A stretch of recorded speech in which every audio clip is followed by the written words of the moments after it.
নমস্কার, আমি অরিন্দম চ্যাটার্জি। আজ একটা অনুভূতি শেয়ার করতে চাইছি। আমি ২-৩ দিন আগের ঘটনা। আমি কারোর নাম বলব না। আমি বলতে পারি না।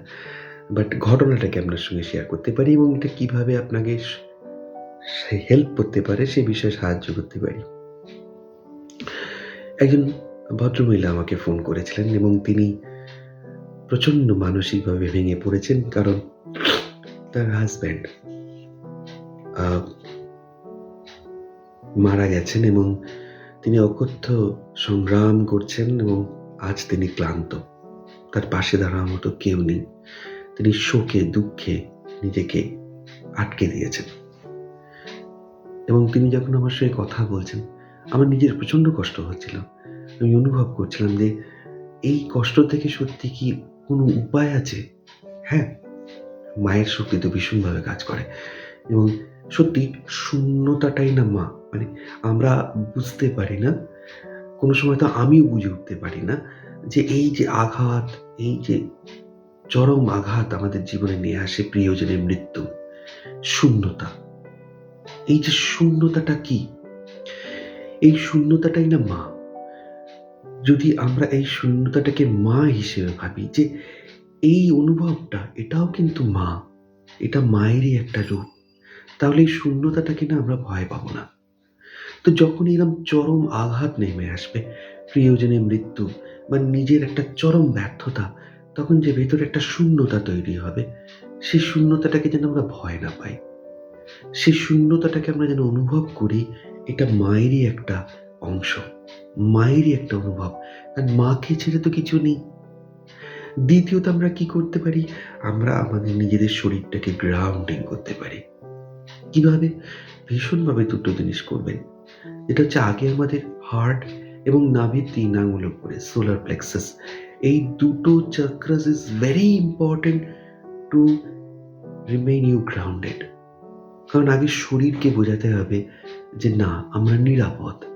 তারপর মন এবং অন্য দিক শান্ত হবে। তো যখনই শূন্যতাটা আসবে, আপনি শূন্যতাটাকে আরো সুন্দরভাবে অনুভব করবেন, ফেস করবেন। শূন্যতাটাকে এস্কেপ করবেন না। শূন্যতাটাকে বুকে এবং নাভির ৩ আঙুলের উপর হাত দিয়ে অনুভব করবেন মায়ের হাতটা মাথার উপর রয়েছে এবং সেখান থেকে আশীর্বাদ ঝরে পড়ছে এবং আপনি ২ হাত নিয়ে আলতো করে মা, মা বলতে পারেন। এতে কি হবে? একই সঙ্গে আপনি শূন্যতাটাকে অনুভব করছেন, একই সঙ্গে শূন্যতার সাথে আপনার শক্তিও আসছে নতুন করে লড়াই করার। এটা আমার অভিজ্ঞতা বলে। আমি সেটাই ওনাকে শেয়ার করেছি এবং উনি আস্তে, আস্তে শান্ত হয়ে গেলেন। তো এটাই তো দরকার না? পরিস্থিতির মুখে শান্ত হয়ে থাকা, শূন্যতাটাকে ফেস করে এগিয়ে চলা। হ্যাঁ, এটা আপনারা করতে পারেন। আমার ১৮ তারিখ একটা ওয়ার্কশপ আছে। আমি সেই জন্যেই এই ওয়ার্কশপটা করতে চাইছি যে মানুষ কিন্তু জানে, সব মানুষই ম্যাক্সিমাম মানুষই জানে তার কি করা উচিত। কিন্তু সে ভেঙে পড়ে একাকিত্বের ভারে। সে ভেঙে পড়ে ভয়ে। সে ভেঙে পড়ে মানসিক ক্লান্তিতে। সে জানে মা আছে, তবুও সে ভেঙে পড়ে। আমি হাতটা এগিয়ে দিতে চাইছি গুরু হিসেবে নয়, একজন সহযোদ্ধা হিসেবে যে না, আপনি ভেঙে পড়তে পারেন না। আপনি লড়াই করবেন। আছে, এখনো সময় আছে। এগিয়ে চলুন মায়ের শক্তি নিয়ে। কিন্তু নিজের শরীরকে আগে নিয়ন্ত্রণ করুন। নিজের শক্তিকে আগে বোঝান আপনি নিরাপদ।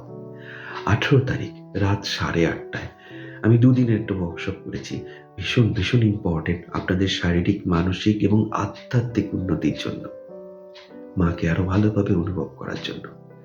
যদি মনে হয় আপনার ইন্টারেস্টেড, ডিরেক্ট মেসেজ করুন আপনি ইন্টারেস্টেড। আপনার সঙ্গে যোগাযোগ করে নেওয়া হবে। ভালো থাকবেন।